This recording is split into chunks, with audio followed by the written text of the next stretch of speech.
कोणत्या देशाने अलीकडेच जगातील पहिले खोल समुद्रातील रडार विकसित केले आहे, जे उंचावरून उडणाऱ्या विमानांना शोधू शकते? चीन देशाने अलीकडेच जगातील पहिले खोल समुद्रातील रडार विकसित केले आहे, जे उंचावरून उडणाऱ्या विमानांना शोधू शकते.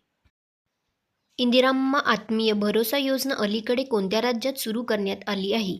इंदिराम्मा आत्मीय भरोसा योजना अलीकडे तेलंगणा राज्यात सुरू करण्यात आली आहे. 2025च्या प्रजासत्ताक दिन संचालनात राज्य किंवा केंद्रशासित प्रदेश श्रेणीमध्ये कोणत्या राज्याच्या झाकीला प्रथम क्रमांक मिळाला? 2025च्या प्रजासत्ताक दिन संचालनात राज्य किंवा केंद्रशासित प्रदेश श्रेणीमध्ये उत्तर प्रदेश राज्याच्या झाकीला प्रथम क्रमांक मिळाला. हँडलूम कॉन्क्लेव्ह मंथनचे उद्घाटन कोणी केले? हँडलूम कॉन्क्लेव्ह मंथनचे उद्घाटन गिरिराज सिंह यांनी केले. भारतीय खो खो महासंघाच्या अध्यक्षपदी कोणाची निवड झाली आहे? भारतीय खो खो महासंघाच्या अध्यक्षपदी सुधांशु मित्तल यांची निवड झाली आहे. सुधांशु मित्तल यांची कोणत्या कालावधीसाठी भारतीय खो खो महासंघाच्या अध्यक्षपदी नियुक्ती झाली आहे? सुधांशु मित्तल यांची 2025 ते 2029 या कालावधीसाठी भारतीय खो खो महासंघाच्या अध्यक्षपदी नियुक्ती झाली आहे.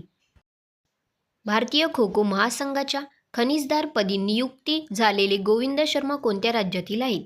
भारतीय खो खो महासंघाच्या खनिजदारपदी नियुक्ती झालेले गोविंद शर्मा हे महाराष्ट्र राज्यातील आहेत. मोबाईल ॲपच्या माध्यमातून मतदान म्हणजे ई-मतदान करण्याची परवानगी मिळालेले कोणते राज्य देशातील पहिले ठरले आहे? मोबाईल ॲपच्या माध्यमातून मतदान म्हणजे ई-मतदान करण्याची परवानगी मिळालेले बिहार राज्य देशातील पहिले ठरले आहे.